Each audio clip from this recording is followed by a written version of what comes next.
ಬರ್ರವ ಬರ್ರಿ. ನನ್ ಕಷ್ಟ ಹೇಳಕ್ಕೆ ಯಾರು ಇಲ್ಲ ಅನ್ಕೊಂಡಿದ್ದೆ. ನನ್ ಕಷ್ಟ ಹೇಳ್ಕೊಳಕ್ಕೆ ಟಾಕಿ ಸಾಪ್ ಅವರು ಅವಕಾಶ ಕೊಟ್ಟವ್ರೆ. ಲೇ ಗಿರಿ ಗುಳ್ಳೆ ನರಿ ನಿಂಗ್ ಮಾತ್ರ ಒಳ್ಳೇದ್ ಹಾಕಿಲ್ಲ ಕಣ್ಲಾ. ಎಲ್ಲಿದ್ದೀರಾ? ಹಾಯ್, ನಾನೇ ಈ ಸೀರೀಸ್ ಹೀರೋ. ಇದು ಬರೀ ಓಪನಿಂಗ್ ಅಷ್ಟೇ. ನನ್ ಕತೆಯ ಕೇಳ್ಬಿಟ್ರೆ ನೀವು ಗಡ್ಡ ಗಡ್ಡ ಗಡ್ಡ ಗಡ್ಡ ಡೈರೆಕ್ಟ್ ತಲೆಗೆ ಹೊಡಿತಿದ್ಯಾ ಕಣ್ಲಾ. ಕತೆ ಶುರು ಮಾಡ್ಬಿಡ್ಲಾ? ಏನಮ್ಮ ಸೂರ್ಯ, ಯಾರು ಇವರೆಲ್ಲ? ಏನ್ ಜೂನಿಯರ್ ಆರ್ಟಿಸ್ಟಾ?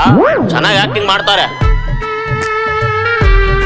ಕೊನೆಯದಾಗ ಒಂದು ಅವಕಾಶ ಕೊಡಿ ಸಾ. ಬಗ್ಗಿಸ್ಕೊಂಡು ಎಲ್ಲರೂ ಬ್ಯಾಕ್ಗೆ ಬಾಂಬ್ ಕಟ್ಬಿಡ್ತೀನಿ.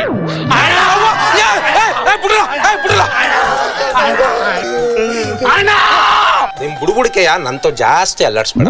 ಅದೇನ್ ವಿಷಯ ಅಂತ ಬೋಗ್ಳು.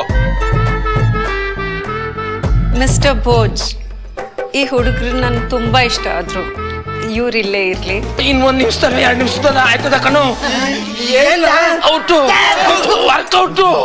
ಆಗಲ್ಲ ಅಂದ್ರೆ ಆಗಲ್ಲ. ನೆಕ್ಸ್ಟ್ ಸೀನ್ ನಾನು ಹೇಳ. ಮೆಟ್ ತಗೊಂಡು ಹೊಡ್ಬಿಡ್ತೀನಿ ನನ್ನ ಮಗನೇ. ನನ್ನ ಒಬ್ಬನಿಗೆ ಗೊತ್ತಾದ್ರೆ ಸಾಕೆ, ಎಲ್ರಿಗೂ ಗೊತ್ತಾಗ್ಲಿ ಹೇಳು. ಈ ನನ್ನ ಮಕ್ಕಳು ಹೇಳಿದ್ರೆ ಅಪರೂಪಕ್ಕೊಂದೊಂದು ನಿಜ ಆಯ್ತದೆ. ಇದು ಒಂದು ಆಗ್ಬಿಡ್ಲಿ. Uncle, door open.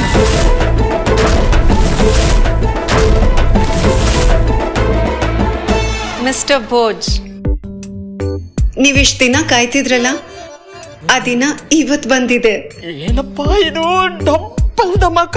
ಮೂಲೆ ಮನೆ ಶಾಂತಕ್ಕನ ವಿಷಯ ನಂಗೆ ಗೊತ್ತಿಲ್ಲ ಅನ್ಕೊಂಡಿದೀಯೇ. ಯಾಕೋ ಜಾಸ್ತಿ ಮಾತಾಡ್ತಾ ಇದ್ಯಾ? ಇಮಿಡಿಯೇಟ್ ಆಗಿ ಮನೇನ ಚೆಕ್ ಮಾಡ್ಬೇಕು ನಾನು. ಒಳಗಡೆ ಸಹಾಯ ಮಾಡಿದ್ರಿ ಅಂತ ಬಿಡ್ತಾ ಇದೀನಿ, ಇಲ್ಲ ಅಂದ್ರೆ ನಡೆಯೋ ಕತೆನೇ ಬೇರೆ. ಮನೇಲಿರೋ ಓರಿ ಬೇಲಿ ಆಡ್ತಾ ಇರೋದು ನೋಡೋದು ಬಿಟ್ಟು ಪಟ್ಕೇಳಿರೋ ಹಸು ಹಾಲು ಕುಡಿಯೋದ್ ನೋಡ್ಕೊಂಡು ತಲೆ ಬಿಸಿ ಮಾಡ್ಕೊಂಡವಳಲ್ಲ ಆಂಟಿ. ಏನಾದ್ರು ಕನ್ಸ್ಬಿತ್ತಲ್ಲ ಈ ಪೊಲೀಸ್ ಬಂದಂಗೆ ಹಾಕೊಂಡು ಗುಮ್ದಂಗೆ. ಅದ್ಯಾವ್ದು ಚಿಕ್ಕ ಗಡ್ಡೆ ಹಿಡ್ಕೊಂಡು ಲಟ್ಕ ಪಟ್ಕ ಅಂತೀಯಲ್ಲೇ. ನಮ್ಮ ಮಂಟಮ್ಮ ಹತ್ರ ಆತರ ಡಬ್ಬಲ್ ಬೇರೆ ಹಿಡ್ಕೊಂಡೈತೆ. ಹೆಂಗೆ ಸರ್ ಕತೆ? ಕತೆ ಸೂಪರ್ ಕಣ. ಇದೆಲ್ಲ ಹಾಳಾಗ್ಬಿಡ್ಲಿಕ್ಕೆ ಮೇನ್ ಮ್ಯಾಟ್ರು. ಅಬ್ಬಾ ಮುಗೀತು. ಡೈರೆಕ್ಟರ್ ಸರ್, ನನ್ನ ಆಕ್ಟಿಂಗ್ ಚೆನ್ನಾಗಿತ್ತಾ?